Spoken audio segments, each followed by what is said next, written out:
Hello everyone, कैसे आप सभी लोग। आई होप बहुत अच्छा कर रहे होंगे। सीयूईटी की रिजल्ट आने के बाद you must be preparing for CLAT. और जिन बच्चों को अच्छे उनकी ड्रीम कॉलेजेस मिल गए हैं उन सभी को लाइफ शिल्प एकेडमी की तरफ से बहुत बहुत कॉन्ग्रेचुलेशंस। एंड आई होप हम लोग आपके सक्सेस जर्नी में ज़रूर एक पार्ट बने होंगे। चलिए, अब बात करते हैं क्लैट 2025 की, जो कि दिसंबर में ड्यू होगा। जैसे कि आप सभी को पता है, लास्ट 6 मंथ्स के करंट तो हमको पढ़ने ही होते हैं। तो लास्ट 6 मंथ्स के लिए काउंटडाउन अब आपका शुरू हो चुका है। ये सब वन लाइनर्स की तरह ट्रीट कीजिएगा। मैं दोबारा बोल रहा हूँ, treat them as one liners. मेरी मैगजीन्स अलग होती हैं। मेरी मैगजीन्स को लेने के लिए आप लाइफ शिल्प एकेडमी के नंबर पर कांटेक्ट कर सकते हैं। हम लोग गूगल, व्हाट्सएप, इंस्टाग्राम, टेलीग्राम हर जगह पर अवेलेबल है। You guys can contact us and book your seats ASAP. आइए दोस्तों, शुरू करते हैं। ये वीडियो जो है ये जून मंथ की होने वाली है, थर्ड वीक की, 14 से लेके 23 ऑफ जून के इंपॉर्टेंट करंट मैं यहाँ पर कवर करूंगा। तो आइए बेटा शुरू करते हैं। सबसे पहले है पंजाब। पंजाब ने यहाँ पे शुरू कर दिया उद्योग क्रांति। तो पंजाब के सीएम जो है भगवंत सिंह मान, उन्होंने शुरू किया है। अरविंद केजरीवाल भी आप लोगों को यहाँ पर दिख रहे होंगे। पंजाब उद्योग क्रांति है क्या? इंडिया का मतलब एक तरीके से इंडस्ट्रियल रिफॉर्म्स लाने के लिए, स्टेट में इंडस्ट्रियल रिफॉर्म्स लाने के लिए इस प्रोग्राम को शुरू किया गया है। उद्योग का मतलब जैसे कि आप सभी को पता है, इट मींस इंडस्ट्रीज। तो एक तरीके से इंडस्ट्रियल रेवोल्यूशन लाने के लिए पंजाब में अ, इसको चलाया गया है। तो इंडस्ट्रियल सेक्टर का रिफॉर्म है। और किस तरीके से इंडस्ट्रीज पंजाब में आएंगे? ऑफ कोर्स आप लोग ईज ऑफ डूइंग बिजनेस को यहाँ पर बढ़ाएंगे। Time bound industrial clearances. तो 12 मेजर रिफॉर्म्स इसमें लागू किए गए हैं। और यहाँ पे 45 दिनों के अंदर आपको अप्रूवल मिल जाएगा अगर आपको पंजाब में कोई भी इंडस्ट्री खोलनी है, फास्ट ट्रैक पोर्टल के माध्यम से।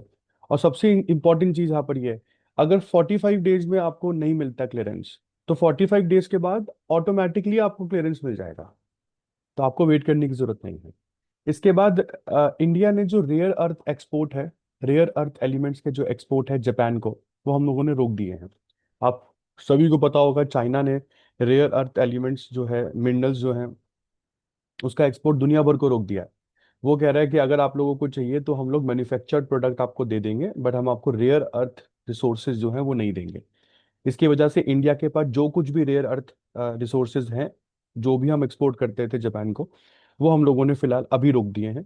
हम कह रहे हैं पहले हम अपने डोमेस्टिक नीड्स को पूरा करेंगे।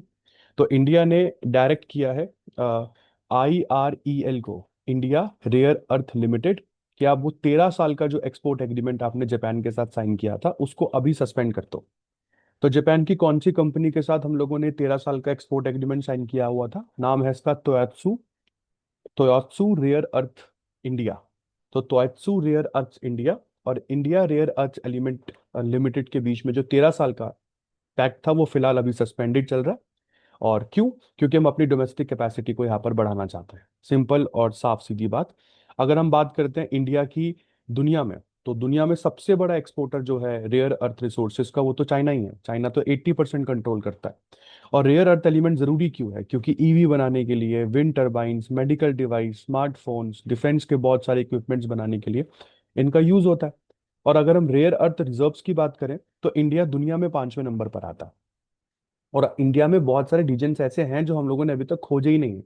हो सकता है कि हम चाइना से भी ज्यादा रिसोर्सेज रखते हैं, बट प्रॉब्लम ये है कि हमको पता ही नहीं है कि हमारे रेयर अर्थ रिसोर्सेज है किधर। इसके बाद फ्रेंड्स आगे चलते हैं। डीआरडीओ जो है, उन्होंने यहाँ पर 3 कुशा कुशा एयर डिफेंस सिस्टम वेरिएंट्स जो है उसको डेवलप करना शुरू कर दिया है। और 2030 तक मोस्ट प्रोबेबली ये इंडियन एयरफोर्स को, या इंडियन आर्मी को, सॉरी, इंडियन आर्म फोर्सेस को ये मिल जाएंगे। तो ये कुशा एयर डिफेंस सिस्टम है क्या? प्रोजेक्ट कुशा, इसके अंतर्गत बेटा 3 तरह की स्टेजेस हैं। तो इस पूरे की पूरे कुशा एयर डिफेंस सिस्टम में एक तो है कुशा M1, जिसमें शॉर्ट रेंज मिसाइल सिस्टम होता है। मान के चलो कि कोई इनकमिंग थ्रेट है जिसमें एयरक्राफ्ट आ रहा है, मिसाइल्स आ रही हैं, तो उसको तो इंटरसेप्ट करेगा कुशा M1 टाइप की मिसाइल्स। कुशा M2 में medium range surface to air missiles हैं। और कुशा 3 में जो रेंज है इसकी, वो 400 किलोमीटर तक की रेंज है। तो मतलब एक एयर डिफेंस सिस्टम में हर रेंज की मिसाइल्स होती हैं। ऐसा नहीं है कि ये ड्रोन आ रहा है, एक ड्रोन आ रहा है और मैं भारी भरकम मिसाइल फोड़ दूं या यूज कर दूं उसको केवल इंटरसेप्ट करने में, तो मेरा बड़ा नुकसान हो जाएगा। तो ये कुशा एयर डिफेंस सिस्टम जो है, डीआरडीओ कह रहा है कि जो रशिया से हम लोगों ने S-400 एयर डिफेंस सिस्टम लिया था, ये उसको सरपास कर देगा। तो अगर ऐसा होता है तो हमारे लिए तो बहुत अच्छा है। ठीक है। और डीआरडीओ की बात करते हैं तो 1958 में डीआरडीओ बना, न्यू दिल्ली में इसका हेडक्वार्टर है, डिफेंस मिनिस्ट्री के अंडर ये आता है, और डॉक्टर समीर वी कामत इसके इस समय चेयरमैन है। इसके अब फ्रेंड्स आगे बात करते हैं नासा की। नासा ने यहाँ पर कुछ मार्स पर वॉल्केनो जो है वो ट्रैक किए हैं, मार्स के वॉल्केनो, जिसको आप लोग मार्शियन वॉल्केनो कहते हैं। और ये अर्थ के हाईएस्ट वॉल्केनो से दुगना ऊंचा है। तो मतलब ये भी बहुत इंपॉर्टेंट चीज है। तो नासा का 2001 का मार्स जो ओडिसी जो ओडिसी ऑर्बिटर है, नासा के 2001 के मार्स ओडिसी ऑर्बिटर ने एक स्टनिंग इमेज कैप्चर करी है, जो कि 20 किलोमीटर हाई वॉल्केनो है, जिसको हम लोग यहाँ पर अर्सिया मॉन्स कहते हैं। तो अर्सिया मॉन्स क्या है? एक मार्स पर मिलने वाला वॉल्केनो है, जिसकी हाइट लगभग लगभग 20 किलोमीटर है। और ये अर्थ पर जो टॉलेस्ट वॉल्केनो है, जिसका नाम है मुआना मुआना लोआ मुआना लोआ, जो हवाई में है। उस मुआना लोआ से दुगना ऊंचा है। जो मुआना लोआ की हाइट है वो 9 किलोमीटर के आसपास है। और अगर हम बात करते हैं इस अपना एरिसा मॉन्स की, तो इसकी हाइट 20 किलोमीटर ऊंची है। और किसने ये इमेज कैप्चर करी है? तो नाम है ओडिसी ऑर्बिटर। ठीक है, ये इमेज 2 मई को ली गई थी। इसके बाद ओडिसी ऑर्बिटर को 2001 में लॉन्च किया गया था नासा के द्वारा, और अभी तक ये मिशन जो है ये अभी भी मार्स को ऑर्बिट कर रहा है। तो ये लॉन्गेस्ट रनिंग मिशन अभी तक का बताया जा रहा है, ऑर्बिटिंग एनदर प्लेनेट। इसके बाद बेटा सुरुचि सिंह की बात करते हैं। ISSF world cup 10 metre air pistol round में गोल्ड जीता है सुरुचि सिंह ने। ठीक है। और इसके बाद क्रिस्टियानो रोनाल्डो जो है, इनको अपॉइंट कर लिया गया है as the global ambassador for the e sports world cup 2025। तो ई स्पोर्ट्स वर्ल्ड कप 2025 के ग्लोबल एम्बेसडर है क्रिस्टियानो रोनाल्डो। और ISSF world cup 10 metre air pistol round में गोल्ड जीता है इंडिया की सुरुचि सिंह ने। इसके बाद साउथ अफ्रीका ने यहाँ पर आईसीसी वर्ल्ड टेस्ट चैंपियन 2025 का जो टाइटल है लॉर्ड्स में जीता। ये इनका मेडन टाइटल है। तेम्बा बमुआ आपको बीच में दिख रहे होंगे, अपनी छोटी हाइट के लिए काफी ट्रोल होते हैं। और ये पहली बार जीता है इन्होंने, मतलब ये इनका मेडन विन है। ऑस्ट्रेलिया को हराया 5 विकेट से इन्होंने इंग्लैंड के लॉर्ड्स के मैदान में। और यहाँ पर 27 ईयर का लंबा वेट एक ग्लोबल क्रिकेट टाइटल का, वो खत्म किया यहाँ पर एट लास्ट साउथ अफ्रीका की टीम ने। ये जो विन है ये एडन मार्करम की मैच विनिंग सेंचुरी के कारण, जो बवुमा है उनकी एस्ट्यूट कैप्टेंसी के कारण साउथ अफ्रीका को ये मिली। और ये पहला आईसीसी टाइटल है साउथ अफ्रीका का सिंस 1998, मतलब 1998 से लेकर आज तक आईसीसी का कोई बड़ा टाइटल साउथ अफ्रीका ने नहीं जीता। उसके बाद जून 15 को हम लोग मनाते हैं दोस्तों यहाँ पर ग्लोबल विंड डे। जून 15 को world Elder abuse awareness day भी मनाया जाता है ना। और 15 जून को वर्ल्ड फादर्स डे भी हम लोग मनाते हैं। इसके बाद फ्रेंड्स आगे बात करते हैं, महाराष्ट्र स्टेट बैंक की बात कर रहा हूं मैं। तो महाराष्ट्र स्टेट कोऑपरेटिव बैंक ने यहाँ पर हमारे इंडिया का पहला साइबर सिक्योरिटी ऑपरेशन सेंटर खोल दिया है। तो महाराष्ट्र स्टेट कोऑपरेटिव बैंक ने इंडिया का पहला साइबर सिक्योरिटी ऑपरेशन सेंटर, जिसको सी सॉक कहते हैं, स्पेशली फॉर कोऑपरेटिव बैंक्स, वो खोल दिया है। मतलब कोऑपरेटिव बैंकों के लिए आज तक कोई साइबर सिक्योरिटी ऑपरेशन सेंटर नहीं था, वो महाराष्ट्र स्टेट कोऑपरेटिव बैंक ने खोला। कहाँ पर है ये फैसिलिटी? ये नवी मुंबई की वाशी में है, नवी मुंबई की वाशी में। और इस सेंटर का नाम क्या रखा है? सहकार सुरक्षा। 50 करोड़ की इन्वेस्टमेंट यहाँ पर लगी है पूरी सेंटर को खोलने के लिए। ठीक है जी। इसके बाद बात करते हैं India international day of yoga के, हम लोगों ने 10 साल सेलिब्रेट करे। इंटरनेशनल डे ऑफ योगा, हाँ जी, आज से 10 साल पहले ही 21 जून का दिन जो है, इसको international day of yoga declare किया गया था। तो इस बार जो इंटरनेशनल डे ऑफ योगा की 10th एनिवर्सरी है, वो आंध्र प्रदेश के विशाखापत्तनम में मनाई गई। तो अच्छा था। और इस बार का जो थीम था योगा डे का, वो क्या था? Yoga for one earth one health. इसके बाद फ्रेंड्स इंडिया ने 2027 का सेंसस नोटिफाई कर दिया है। बिल्कुल, 2021 में जो सेंसस होना चाहिए था, कोविड कोविड की वजह से जो डिले हो गया, वो सेंसस एट लास्ट नोटिफाई हो गया है। और एक high level review meeting home minister Amit Shah ने यहाँ पर बिठाई। उसके बाद इस मीटिंग के बाद 16th नेशनल सेंसस डिक्लेयर किया गया, 16 जून को नोटिफाई किया गया। और इसको 2027 में कंडक्ट, मतलब 2027 के मार्च तक रैप अप कर लिया जाएगा। और उसके बाद आपको डिटेल मिल जाएगी कि इंडिया में पॉपुलेशन कितनी है। और इस बार कास्ट डेटा भी हम लोग यहाँ पर करने वाले हैं गैदर, मतलब पहली बार ऐसा होगा कि किसी सेंसस में कास्ट सेंसस भी साथ के साथ चल रहा है, मतलब कास्ट डेटा भी एक सिस्टमैटिक तरीके से हम लोग यहाँ पर अपने साथ लेके चलेंगे, पहली बार ऐसा होगा।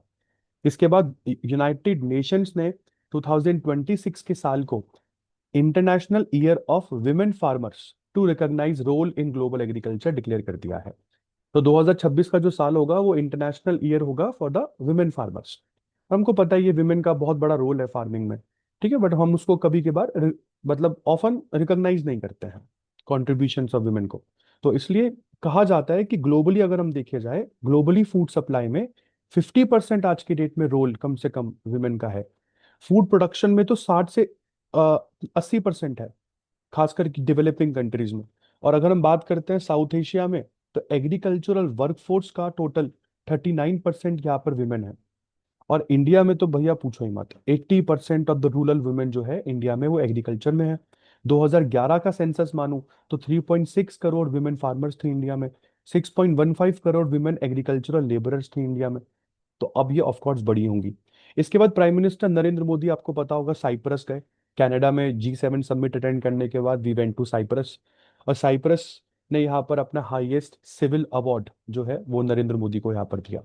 तो 16 जून 2025 को प्राइम मिनिस्टर मोदी साइप्रस पहुंचे और grand cross of the order of Makarios third, दोबारा बोल रहा हूँ, grand cross of the order of Makarios third, ये साइप्रस के द्वारा दिया जाने वाला हाईएस्ट सिविल ऑनर है जो प्राइम मिनिस्टर नरेंद्र मोदी को दिया। और इसके साथ नरेंद्र मोदी के पास तकरीबन कुछ 24-25 हाईएस्ट अवार्ड्स हो चुके हैं, ठीक है। और ये अवार्ड दिया है साइप्रस के प्रेसिडेंट ने। मतलब नाम, मतलब ये अवार्ड जो है एक्चुअली में वो साइप्रस के पहले प्रेसिडेंट के नाम पर रखा गया था। तो उनके पहले प्रेसिडेंट का नाम है आर्क बिशप मकारियोस थर्ड। तो ये इंटरनेशनल रिलेशंस और पीस में जिस आदमी ने कंट्रीब्यूट किया हो उसको ये दिया जाता है। और प्राइम मिनिस्टर मोदी पहले इंडियन प्राइम मिनिस्टर हैं जिसने ये अवार्ड रिसीव किया, और पहले इंडियन प्राइम मिनिस्टर है जो साइप्रस ऑफिशियल विजिट पर गए। इससे पहले हमने कोई इंडियन पीएम साइप्रस जाते नहीं देखा।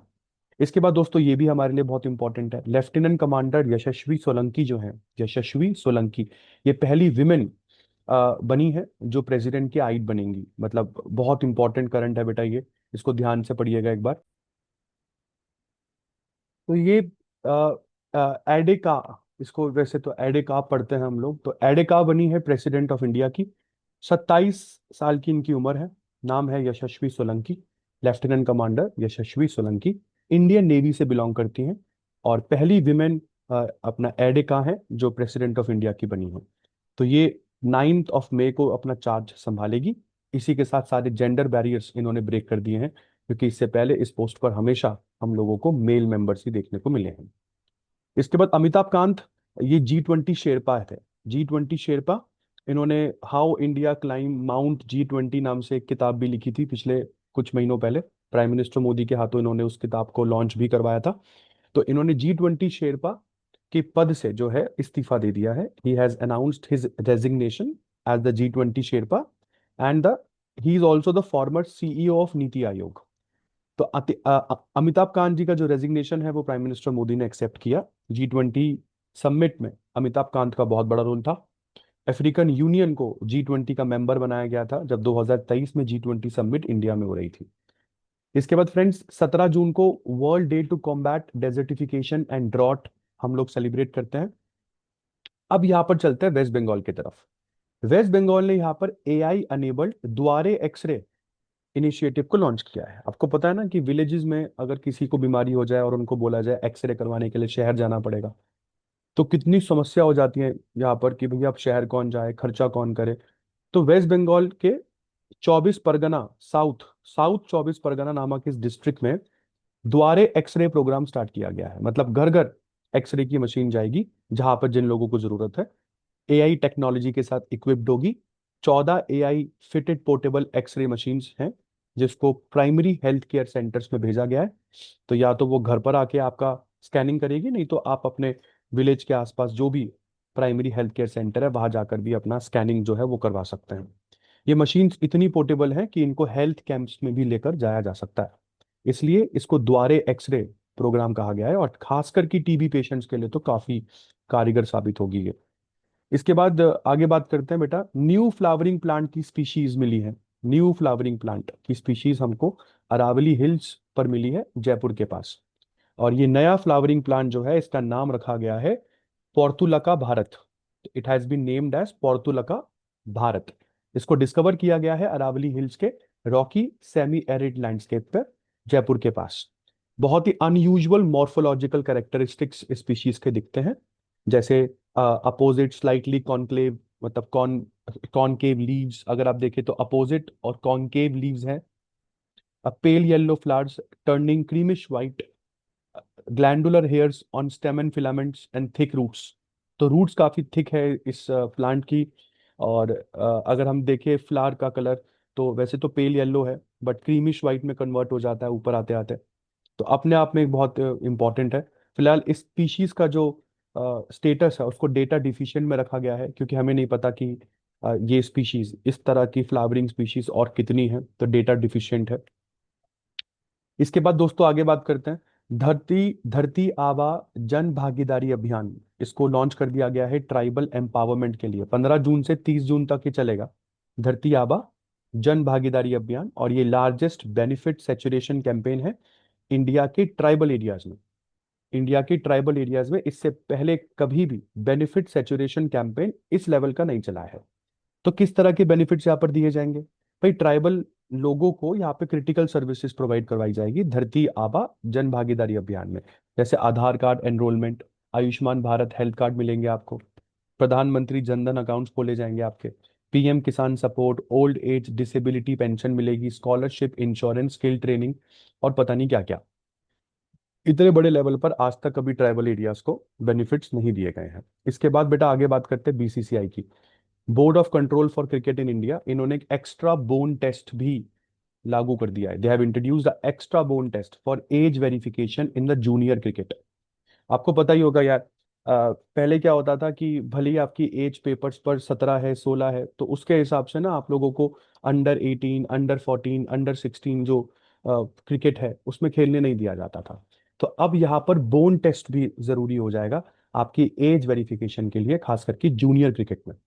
ठीक है, इसको अगर आप ढंग से पढ़ेंगे तो मैं एग्जाम्पल भी यहाँ पर लेकर आया हूँ। बस बीसीसीआई ने डिसाइड कर दिया है कि हम जूनियर क्रिकेट लेवल को मतलब देखते समय, जिसमें प्लेयर्स को प्रिवेंट किया जाता था बार बार कि वो सीजन नहीं खेल पाते थे कभी एक, तो उसमें उन प्लेयर्स की एक्चुअल एज को डिसाइड करने के लिए एक एडिशनल बोर्ड टेस्ट इन्होंने यहाँ पर लागू कर दिया है। Board of control for cricket in India का फाउंडेशन 1 दिसंबर 1928 को होता है। मुंबई महाराष्ट्र में इसका हेडक्वार्टर है, और रॉजर बिनी जो है वो इसके प्रेसिडेंट है। इसके बाद दोस्तों 1973 में आपको पता होगा इंडिया ने एक प्रोजेक्ट टाइगर लॉन्च किया था, जिसको हम लोग क्लास 10th ज्योग्राफी चैप्टर 2 में भी पढ़ के आए हैं। जब प्रोजेक्ट टाइगर को 2023 में 50 साल पूरे हो गए, तब प्राइम मिनिस्टर नरेंद्र मोदी ने यहाँ पर लॉन्च कर दिया इंटरनेशनल बिग कैट अलायंस। इन्होंने बोला कि हम अब जो बड़ी कैट्स हैं उनकी सारी प्रजातियों को बचाने के लिए हम सभी लोगों को एक साथ आना चाहिए। तो इंटरनेशनल बिग कैट अलायंस का पहला असेंबली जो है वो न्यू दिल्ली में रखा गया। और इसको जो है सुपरसीड किसने किया, सुपरहेड किसने किया? तो union environment minister of India mister Bhupender Yadav ji. ठीक है, तो ये ग्लोबल इनिशिएटिव है जो भारत ने यहाँ पर अनाउंस 2023 में किया था, लॉन्च मार्च 2024 में किया। और ये नेशनल टाइगर कंजर्वेशन अथॉरिटी के अंदर ही रहेगा। नेशनल टाइगर कंजर्वेशन अथॉरिटी वही है जिसको प्रोजेक्ट टाइगर के अंतर्गत हमने 1973 में बनाया था। ठीक है, और 7 बड़ी बड़ी प्रजातियां यहाँ पर बचाई जाएंगी बिग कैट्स, जिसको बोलते हैं tiger, lion, leopard, snow leopard. ठीक है, ये सब, चीता, जैगुआर, पूमा। तो ये बहुत इंपॉर्टेंट है। इसके बाद फ्रेंड्स आगे बढ़ते हैं। नेक्स्ट है बिहार। बिहार इंडिया का पहला स्टेट बन गया है जिसने mobile based e voting launch कर दी है। बिल्कुल, अपने अर्बन पोल्स में अब मोबाइल की सहायता से भी वोट डाले जा सकते हैं। तो ये लोकल बॉडी इलेक्शंस के लिए फिलहाल अभी इंट्रोड्यूस हुआ है। Election commission local body elections नहीं करवाती, पता ही होगा आपको। पंचायत और म्युनिसिपैलिटीज के elections election commission of India के अंतर्गत नहीं आते, वो स्टेट इलेक्शन कमीशन करवाती है। तो बिहार ने अपने अर्बन पोल्स में mobile based e voting system launch कर दिया है। जो 28 जून को 2024 को ये इलेक्शंस कंडक्ट हुए थे बिहार में। तो बिहार स्टेट इलेक्शन कमीशन इसको सुपर हेड करेगी। जैसे कि मैंने आपको पहले ही बताया। और ये बिहार का ई वोटिंग सिस्टम जो है ये दो डेडिकेटेड एंड्रॉयड मोबाइल एप्लीकेशन की सहायता से हो पाएगा। पहला एप्लीकेशन है यहाँ पर ई वोटिंग, SECBHR। तो ई वोटिंग एप्लीकेशन जो है ये सीडैक ने डेवलप करी है, centre for development of advanced computing. और दूसरा ऐप जो है वो बिहार स्टेट इलेक्शन कमीशन ने डेवलप किया है। ठीक है, तो इसमें कौन कौन से लोग जनरली वोट डाल पाएंगे? तो माइग्रेंट वर्कर्स जो बिहार में नहीं है इस समय, persons with disability, pregnant women, senior citizen, seriously ill individuals, और वो लोग जो फिजिकली पोलिंग बूथ तक नहीं पहुंच सकते, तो मतलब उसमें ये लोग आते हैं सारे। इसके बाद चाइना, चेन्नई, चेन्नई की बात करते हैं। चेन्नई ने इंडिया का पहला resting pod for gig workers launch कर दिया है। बिल्कुल आप देख पा रहे होंगे यहाँ पर, ये लोग जो बैठकर रेस्ट कर रहे हैं, this is a resting pod for gig workers. तो एक नया स्टैंडर्ड है वर्कर वेलफेयर के लिए, मतलब होना चाहिए इंडिया में हर जगह। गिग वर्कर्स को कोई नहीं पूछता, तो इनके लिए रेस्टिंग पॉड, वो भी AC चेम्बर, इस तरीके से डेवलप करना भारत में और कहीं नहीं है। तो चेन्नई में इंडिया का पहला है ये resting pod for gig workers. तो इससे वर्कर वेलफेयर का एक नया स्टैंडर्ड इंडिया में जो है वो शुरू होता है। इस इनिशिएटिव का एम क्या है कि safe, clean, comfortable resting space जो है वो गिग और प्लेटफॉर्म बेस्ड वर्कर्स को दिया जाए, जिसमें डिलीवरी एजेंट्स आते हैं, राइड हेलिंग ड्राइवर्स आते हैं। इस पोर्ट में बैठने की वो सुविधा है, चार्जिंग पोर्ट्स है, टॉयलेट्स है, ड्रिंकिंग वाटर मिलेगा। ठीक है। और in the port is located in Anna Nagar. फिलहाल इसकी शुरुआत अन्ना नगर से हुई है। इसके बाद चेन्नई पहली सिटी है जिसने ऐसा काम किया है। फिर आंध्र प्रदेश की बेलम केव्स की बात करता हूँ बेटा। आंध्र प्रदेश की बेलम केव्स को जियो हेरिटेज साइट डिक्लेयर कर दिया है जियोलॉजिकल सर्वे ऑफ इंडिया ने। तो जियो हेरिटेज साइट क्यों उसको डिक्लेयर किया गया है? तो ये केव्स पहली बात तो इंडिया की दूसरी सबसे बड़ी नेचुरल केव सिस्टम है, मेघालय की सीजू केव के बाद। तो मेघालय की सीजू केव इंडिया की सबसे बड़ी नेचुरल केव सिस्टम है, ये उसके बाद दूसरी में नंबर पर आती है। ये लाइमस्टोन केव्स हैं, मतलब मान के चलो 3.5 किलोमीटर लंबी केव है ये। और जिसका 1.5 किलोमीटर का पोर्शन ही केवल टूरिस्ट के लिए ओपन किया गया है।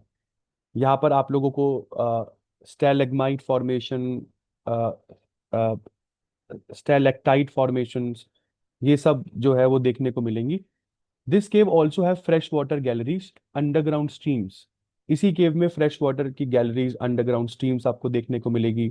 तो जियोलॉजिकली बहुत इंपॉर्टेंट है, इसलिए जियो हेरिटेज साइट हो गई है। ठीक है, और मिलियंस ऑफ ईयर ओल्ड है इस वजह से। तो ये भी बहुत इंपॉर्टेंट चीज है, तो पॉपुलर टूरिस्ट डेस्टिनेशन तो है ही। इसके बाद इंडिया ने नॉर्थ कोरिया के लिए अपना नया एम्बेसडर जो है वो अनाउंस कर दिया है। कि इंडिया के नए एम्बेसडर है नॉर्थ, जो नॉर्थ कोरिया में स्टेशन किए जाएंगे। नाम है इनका एलावती लोंगकुमेर। एलावती आलियावती, सॉरी, आलियावती लोंगकुमेर, ये नेक्स्ट एम्बेसडर हैं इंडिया के नॉर्थ कोरिया के लिए। 2008 बैच के IFS ऑफिसर हैं। और करंटली जो है ये पैरागुए में थे, अब इनको पैरागुए से शिफ्ट करके नॉर्थ कोरिया भेजा गया है। इसके बाद दोस्तों जॉइंट मिलिट्री एक्सरसाइज है शक्ति। एक्सरसाइज शक्ति इंडिया और फ्रांस के बीच में होती है। ये इंडिया और फ्रांस की आर्म्ड फोर्सेस के बीच में होने वाली एक्सरसाइज है, और यहाँ पे आर्मी ही पार्टिसिपेट करती है और कोई नहीं। तो एक्सरसाइज शक्ति बाइनियल एक्सरसाइज है। Interoperability, operational coordination, military to military cooperation, इन सब चीजों को बढ़ाने के लिए ये किया जाता है। इस बार ये एक्सरसाइज फ्रांस में हुई। उसके बाद सिपरी की रिपोर्ट आई है बेटा। और सिपरी जो है it stands for Stockholm International Peace Research Institute. तो सिपरी की ईयर बुक आई है 2025 की, जिसमें एक बहुत ही चिंताजनक ग्लोबल ट्रेंड दिखाया गया है, खास करके न्यूक्लियर मॉडर्नाइजेशन को लेकर। इन्होंने बोला कि दुनिया की 9 न्यूक्लियर पावर्स, जिसमें US, Russia, China, India, Pakistan, UK, France, Israel, north Korea आते हैं, ये अपने न्यूक्लियर वेपन्स के आर्सेनल को और मॉडर्नाइज कर रहे हैं। जैसे चाइना का जो न्यूक्लियर वेपन का स्टॉक पाइल है वो सबसे तेजी से बढ़ रहा है। मतलब इनके पास अभी आज के डेट में 600 वॉरहेड है, न्यूक्लियर वॉरहेड्स, जिसमें से 350 intercontinental ballistic missiles silos हैं। और potentially rivalling the US and Russia by 2030। तो 2030 तक ये रशिया और US जैसी कंट्रीज को भी चैलेंज करना शुरू कर देंगे। इंडिया भी न्यूक्लियर वेपन्स की रेस में पीछे नहीं है। एक और करंट मैं इसी से रिलेटेड आगे भी लेकर आऊंगा। तो यहाँ पर सिपरीन की वार्निंग है कि पता नहीं ये कैसी dangerous nuclear arm race in countries के बीच में चल रही है। इसके बाद दोस्तों इंडिगो को थर्ड रैंक मिली है globally. Among the low cost airlines. तो कौन से इंडेक्स में मिली है? इंडेक्स का नाम है स्काई ट्रैक्स 2025। तो स्काई ट्रैक्स 2025 अवार्ड जो हैं, ये sky tracks world airline award जो हैं, ये जनरली बहुत सारी कैटेगरी में दिए जाते हैं, और इंडिगो को थर्ड रैंक मिला है globally among the low cost airlines. Sky tracks awards को एयरलाइंस की एविएशन इंडस्ट्री में ऑस्कर अवार्ड भी कहा जाता है। एविएशन के ऑस्कर अवार्ड है ये, 1999 में स्टेब्लिश हुए थे। तो ये भी बहुत इंपॉर्टेंट है। अच्छा, दुनिया की सबसे बेहतरीन लो कॉस्ट एयरलाइंस कौन सी है? तो वो एयर एशिया है। एयर एशिया, उसके बाद स्कूट आती है, एंड देन इंडिया की इंडिगो आती है। इसके बाद आगे बात करते हैं, रिजर्व बैंक ऑफ इंडिया की रिपोर्ट्स आई हैं कुछ, और उन्होंने अपनी रिपोर्ट्स में इंप्रूवमेंट दिखाई है, improvement in banks supervisory data quality index. तो supervisory data quality index of scheduled commercial banks, उसको इम्प्रूव, मतलब ये स्कोर इम्प्रूव होके तकरीबन अच्छा हो गया है। मार्च में कभी 86.8 हुआ करता था, इस बार अच्छा स्कोर है according to Reserve Bank of India. तो रिजर्व बैंक ऑफ इंडिया ही ये जो रिपोर्ट है ये पब्लिश करता है, और ये रिपोर्ट दिखाता क्या है? अगर आपका स्कोर 90 से ऊपर है तो अच्छा है, 80 से 90 के बीच में है तो एक्सेप्टेबल है, 70 टू 90 के बीच में है तो इम्प्रूवमेंट चाहिए, 70 से नीचे है तो एक्सेप्टेबल बिल्कुल भी नहीं है। तो मार्च 2025 में अगर आप देखो तो ये स्कोर जो है वो 90, सॉरी, ये स्कोर जो है ये तीन इम्प्रूव टू थ्री, मतलब पहले 86.8 के आसपास हुआ करता था, ये स्कोर जो है it is increase up till two 89.8 something. तो 89.8 से 90 के आसपास ये स्कोर हो गया है, तो बढ़िया इंप्रूव हो गया है। और ये सुपरवाइजरी डेटा क्वालिटी इंडेक्स जो है ये आपकी एक्यूरेसी, टाइमलेस, कंप्लीटनेस, कंसिस्टेंसी के लिए जाना जाता है। ठीक है, तो ये आरबीआई के लिए है। इसके बाद सेंटर ने यहाँ पर 2006 करोड़ का जो पूरा वो है पैसा जो है वो सैंक्शन कर दिया है। किस चीज के लिए? For Himachal Pradesh 2023 disaster recovery. तो हिमाचल प्रदेश के में जो 2023 के डिजास्टर में जो भी नुकसान हुआ था उसको रिकवरी, उसकी उसकी रिकवरी जल्दी से हो जाए, उसको रिकवर कर लिया जाए दोबारा से, उसके लिए 2006 करोड़ सैंक्शन कर दिए हैं to the government of Himachal Pradesh. ठीक है, और ये मॉनसून के वक्त ही ये सब डिस्ट्रक्शन होने को, मतलब देखने को मिलता है जनरली। इसके बाद गूगल की बात करते हैं। बेटा, गूगल ने एशिया पैसिफिक का पहला सेफ्टी इंजीनियरिंग सेंटर जो है वो हैदराबाद में खोल दिया है। एशिया पैसिफिक का पहला safety engineering centre in Hyderabad, it has been open by Google. किधर? हैदराबाद के तेलंगाना, मतलब हैदराबाद जो कैपिटल है तेलंगाना की। और ये सेंटर जो है ये फोर्थ फोर्थ सेंटर है ऐसा ग्लोबली, मतलब पूरी दुनिया में ऐसे चार ही सेंटर है। तो ये पूरे की पूरे एशिया पैसिफिक का पहला सेंटर है जो इंडिया में खुला है। तो इसका क्या ऑब्जेक्टिव होगा? इन सेक्टर का ऑब्जेक्टिव होता है कि ऑनलाइन फ्रॉड्स को प्रिवेंट करना, प्रोटेक्ट करना, एंटरप्राइजेस को बचाना, गवर्नमेंट इंफ्रास्ट्रक्चर को बचाना, और रिस्पॉन्सिबल एआई सिस्टम डेवलप करना। इसके बाद बेटा महाराष्ट्र ने नेशनल एजुकेशन पॉलिसी 2020 को फॉलो करते हुए हिंदी को जर्नल थर्ड लैंग्वेज डिक्लेयर कर दिया अपने स्कूल्स में। तो पहली से पांचवी क्लास तक के बीच जो महाराष्ट्र की सरकारी स्कूल्स हैं वहां पर बच्चे हिंदी पढ़ेंगे। तो ये थर्ड डिफॉल्ट थर्ड लैंग्वेज है, जो बहुत इंपॉर्टेंट है। क्यों? क्योंकि एक से पांचवी तक के बच्चों को जनरली मराठी या इंग्लिश मीडियम में ही पढ़ाया जाता था। तो now they can now opt for Hindi too. तो हिंदी जो है ये जनरली इसको तीसरी लैंग्वेज के रूप में पढ़ाया जाएगा।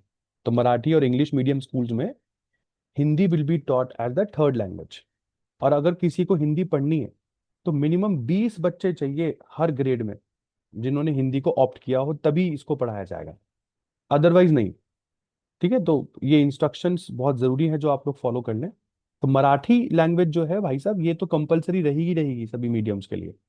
हिंदी को एज अ थर्ड लैंग्वेज यहाँ पर प्रमोट किया जा रहा है, और वो भी तब जब 20 बच्चे कम से कम ऑप्ट कर रहे हैं हर ग्रेड के। इसके बाद सुचेता राज खन्ना, सुचेता राज खन्ना की ये डेब्यू नॉवल है, नाम है इसका star light the way, the stars light the way. ये नॉवल सुचेता राज खन्ना ने लिखी है। सिंगापुर बेस्ड लाइफ कोच है ये।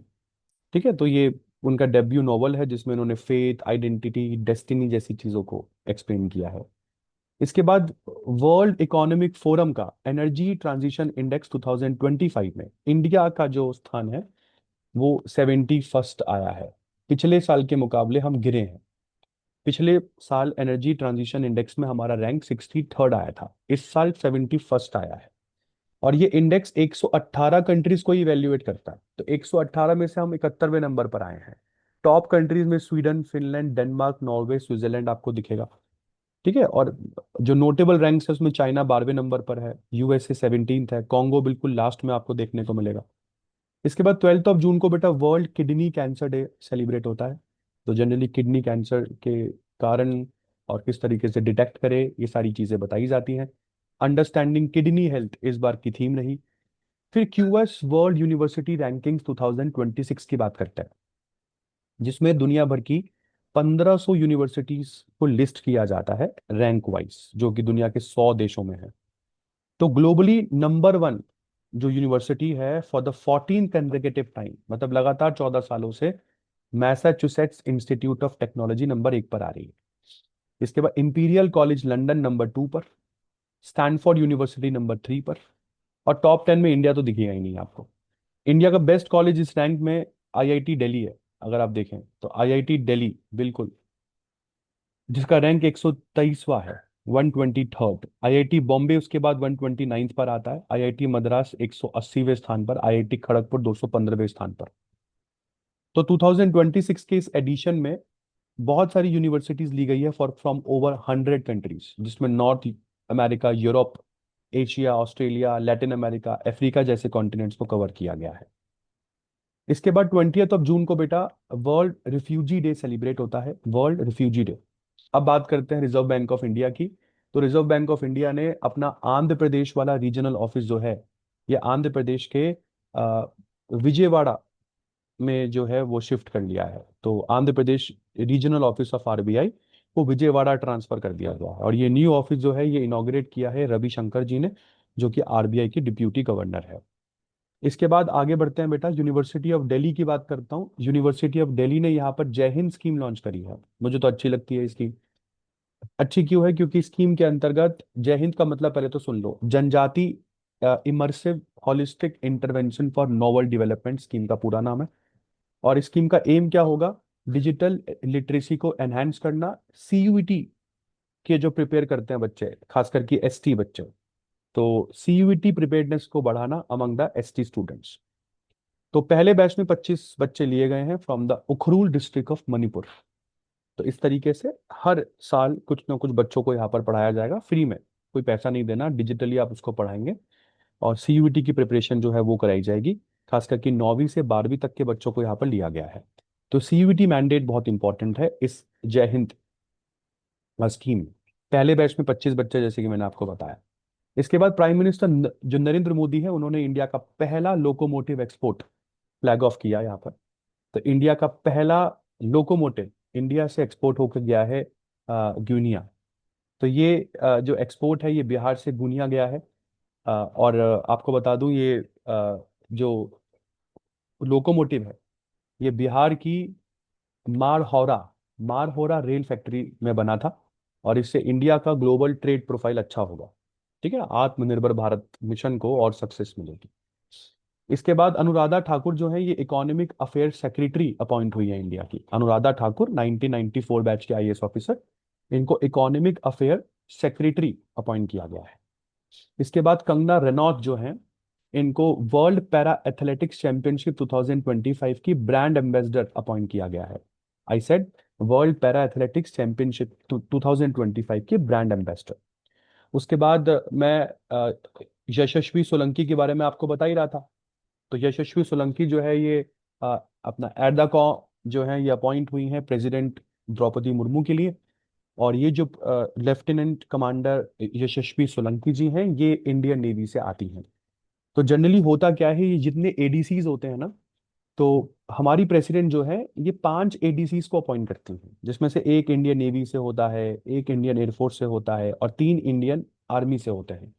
तो इंडियन नेवी से आने वाला जो एडीसी है वो लेफ्टिनेंट कमांडर यशस्वी सोलंकी बनी है, और यहाँ पे प्रेसिडेंट उनका खुद इंटरव्यू भी लेती है। इसके बाद बेटा वॉन IFRA digital media awards South Asia 2025 की बात कर लेते हैं।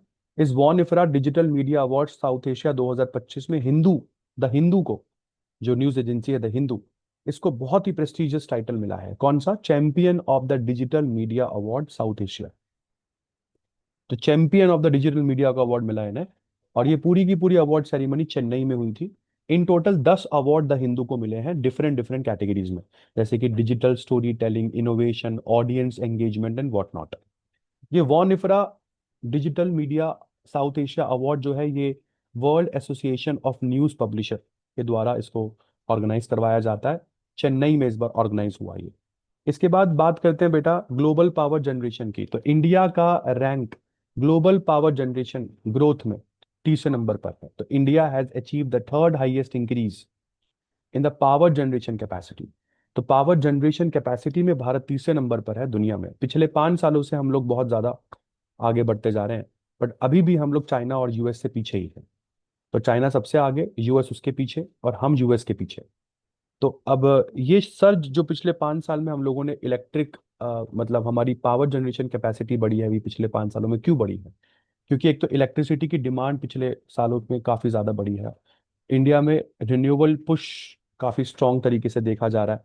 इन्वेस्टमेंट का इनफ्लो देखा जा रहा है। तो ये इंपॉर्टेंट चीजें हैं। और ये पूरा की पूरा रिपोर्ट तैयार किसने किया, जिसने बताया कि हम फर्स्ट सेकंड थर्ड आए हैं? तो ये इंटरनेशनल एनर्जी एजेंसी के द्वारा ये रिपोर्ट तैयार की गई है, जिसका हेडक्वार्टर फ्रांस में है। फिर मैं सिपरी रिपोर्ट बता रहा था ना आपको। तो सिपरी रिपोर्ट आगे भी मैंने बोला था, आगे मैंने कवर किया है। तो सिपरी रिपोर्ट ने कॉशन दिया है कि एक पता नहीं डिस्ट्रक्टिव रेस की तरफ बढ़ गए हैं दुनिया के ये 9 देश, जिसमें चाइना तो पूछो ही मत। इंडिया के पास आज के डेट में जो टोटल न्यूक्लियर वॉरहेड्स है वो 172 है, कभी थे जनवरी 2024 में। हम लोगों ने 8 न्यूक्लियर वॉरहेड्स बढ़ा लिए हैं, जनवरी 2025 में 180 पहुंच गए हम। जबकि पाकिस्तान के न्यूक्लियर वॉरहेड काउंट 170 थे, 170 ही है। चाइना ने तो भाई साहब 100 वॉरहेड पर ईयर के हिसाब से बढ़ाए हैं।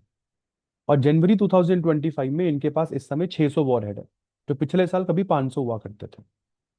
तो इंपॉर्टेंट है। और चाइना ने 600 में से तो 24 वॉरहेड्स को तो डिप्लॉय कर रखा है, 576 इन्होंने अपने रिजर्व में रखा हुआ। तो फास्टेस्ट ग्रोइंग न्यूक्लियर आर्सेनल इस समय चाइना है। और ये अच्छा नहीं है, सिपरी की रिपोर्ट ने बताया है कि ये बिल्कुल भी अच्छा नहीं है। तारीफ नहीं कर रहा वो किसी की यहाँ पर। उसके बाद 21 जून को बेटा 3 दिन सेलिब्रेट हो रहे हैं, वर्ल्ड हाइड्रोग्राफी डे, जिसका थीम रखा गया सी बेट मैपिंग अनेबलिंग ओशन एक्शन। 21 जून इंटरनेशनल योगा डे, थीम रखा गया yoga for one earth one health. 21 June world music day, theme रखा गया हीलिंग थ्रू हार्मनी। इसके बाद बेटा एफडीआई डेस्टिनेशन की बात करते हैं। ग्लोबल एफडीआई डेस्टिनेशन में इंडिया जो है वो 15th नंबर पर आ गया है। We are the 15th global destination for FDI in the world. और ये रिपोर्ट पिछले साल की है। और ये रिपोर्ट दी किसने है? यूएनसीटीएडी ने, United Nations conference on trade and development ने ये रिपोर्ट दी है। रिपोर्ट का नाम बताइए, वर्ल्ड इन्वेस्टमेंट रिपोर्ट 2025। जबकि इस 2025 रिपोर्ट में डेटा पिछले साल का है। ठीक है, तो ये क्या बोल रहा है कि इंडिया का जो पोजीशन है 2024 में वो 15 नंबर पर आया। सबसे ज्यादा एफडीआई हम लोगों को यूएस, उसके बाद सिंगापुर, फिर हांगकांग, फिर चाइना। यहां से हम लोगों को सबसे ज्यादा एफडीआई मिले हैं, फॉरेन डायरेक्ट इन्वेस्टमेंट हम लोगों को मिला है। इसके बाद फ्रेंड्स यूपीएससी की बात करते हैं। यूपीएससी ने यहाँ पे प्रभात सेतु एक प्रोग्राम लॉन्च किया है। और ये प्रभात सेतु उन कैंडिडेट्स के लिए है जिनका सिलेक्शन होते होते रह गया, मतलब सब बढ़िया चल रहा था, बस फाइनल मेरिट लिस्ट में उनका नाम नहीं आया। तो वो पोटेंशियल कैंडिडेट जिन्होंने सारे एग्जाम की स्टेजेस जो हैं वो क्लियर करी, बट फाइनल मेरिट लिस्ट चूक गए उसमें, तो उनके लिए ये नई करियर अपॉर्चुनिटीज ऐसे टैलेंटेड एस्पिरेंट्स के लिए खोली जाएंगी। इसलिए प्रभात सेतु एक डिजिटल प्लेटफॉर्म डिजाइन किया गया है यूपीएससी के लिए, to connect non recommended but qualified UPSC candidates with potential employers from both government and private sectors. तो इन लोगों को एम्प्लॉय किया जाए, अच्छे कैंडिडेट्स थे, तो इनको सभी गवर्नमेंट और प्राइवेट सेक्टर्स में जहां पर भी एम्प्लॉयमेंट इनको मिल सके वहां पर मिले। ये काम करेगा प्रभात सेतु। तो इसका एलिजिबिलिटी क्या है कि आपको रिटर्न एग्जाम क्लियर आपका होना चाहिए, इंटरव्यूज आपके क्लियर होने चाहिए, बट अगर आप फाइनल यूपीएससी लिस्ट में सेलेक्टेड नहीं है तो एक पंगा है। पार्टिसिपेशन वॉलेंट्री है, कैंडिडेट का कंसेंट बहुत जरूरी है। इसके बाद Morarji Desai national institute of yoga की बात करता हूँ। इन्होंने लॉन्च किया है योगा बंधन। योगा बंधन, Morarji Desai national institute of yoga unveiled yoga बंधन, जो एक फ्लैगशिप ग्लोबल इनिशिएटिव है मिनिस्ट्री ऑफ आयुष के अंतर्गत। इसमें 15 कंट्रीज के योगा एक्सपर्ट्स को यूनाइट किया जाएगा ताकि वो इंटरनेशनल कोलैबोरेट मतलब कोलैबोरेट करके इंटरनेशनली प्रमोट कर सके वेलनेस थ्रू योगा। तो ये एक सिग्नेचर प्रोग्राम है इंटरनेशनल डे ऑफ योगा के लिए। इसके बाद इंटरनेशनल डे ऑफ योगा की थीम यहाँ पर जो रखी गई, मतलब ये योगा बंधन के अंतर्गत जो रखी गई, वो है Vasudhaiva Kutumbakam, the world is one family, वही सेम। इसके बाद बेटा इंडिया की एनिमेटेड फिल्म है ये देसी ऊन। तो देसी ऊन जो है इसने जूरी प्राइज जीत लिया है at the Annecy international animation festival 2025। तो Annecy international animal sorry Annecy international animation festival 2025 में इंडिया की एनिमेटेड फिल्म देसी ऊन ने यहाँ पर प्राइज जीता, jury prize for the best commission film. इसके बाद श्री शिवा सुब्रमण्यन की बात कर लेते हैं। शिवा सुब्रमण्यम जी जो है, he has taken over as the chairperson of PFRDA. तो पेंशन फंड रेगुलेटरी और डेवलपमेंट अथॉरिटी के नए चीफ जो है वो है सुब्रमण्यन रमनन। तो Subramanian Ramanan, pension fund regulatory development authority का हेडक्वार्टर दिल्ली में है, फाउंडेशन इसका 2003 में हुआ था।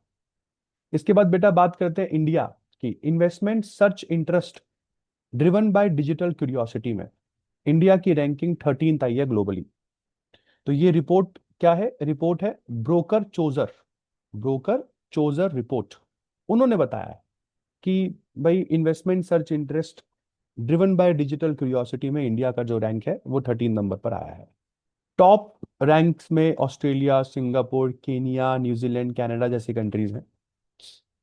इसके बाद नीरज चोपड़ा यहाँ पर पेरिस डायमंड लीग उन्होंने जीती। 2025 की Paris diamond league Neeraj Chopra के नाम पर हुई।